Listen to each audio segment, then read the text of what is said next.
country witnessed people thronging to liquor stores opening in several states after 40 days of lockdown.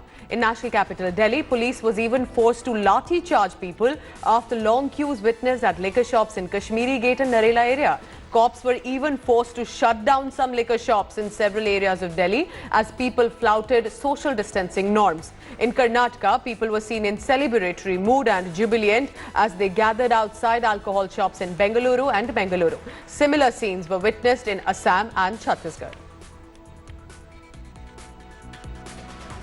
With the third phase of lockdown coming into effect from today, Delhi government announced that all relaxations proposed by the centre will be implemented. All government offices and private offices are now open but with restricted attendance. Standalone shops and shops in residential complexes are also allowed to open. People will not be allowed to venture out from 7 p.m. to 7 a.m. except for essential services. Restrictions on self-employed workers like plumbers, technicians, electricians have now been eased. Maharashtra, which is the worst affected state, also easing curbs in non-containment zones. Maharashtra government allowed the functioning of standalone shops, including liquor shops in all zones except containment areas. Standalone shops selling non-essential items have begun operations in red zone.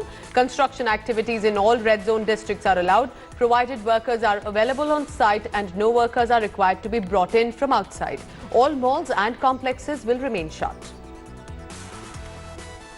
The Railway Ministry's move to charge fare from migrant workers is now becoming a new flashpoint between the government and the opposition. Congress Member of Parliament Rahul Gandhi slammed the centre, saying railways can donate 151 crore rupees to the Prime Minister Cares Fund but will charge train fare from vulnerable migrants. BJP Shambit Patra hit back at Rahul Gandhi, saying railways is subsidised 85% of the ticket and the state can pay for the tickets. Meanwhile, Sonia Gandhi has written a letter stating state Congress committees will bear the cost for the rail travel of every needy migrant. Actor Salman Khan is leaving no stone unturned to reach out to the needy among this lockdown. The Bharat star took to Instagram, sharing a video that features him, Jacqueline Fernandez, among others, loading bags filled with ration on villagers' carts. Even though social distancing norms were maintained, some have questioned the fact that the actor nor those standing with him were seen wearing a mask. This is not the first time, remember, Salman Khan has been seen helping needy people.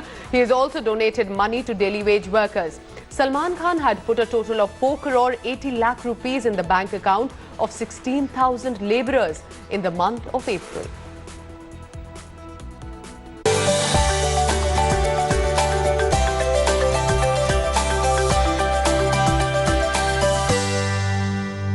Hi everyone, Preeti Chaudhary here. Hope you like this video. For latest news and analysis, like and subscribe to the India Today YouTube channel. And don't forget to press the bell icon to stay updated. Thank you for watching.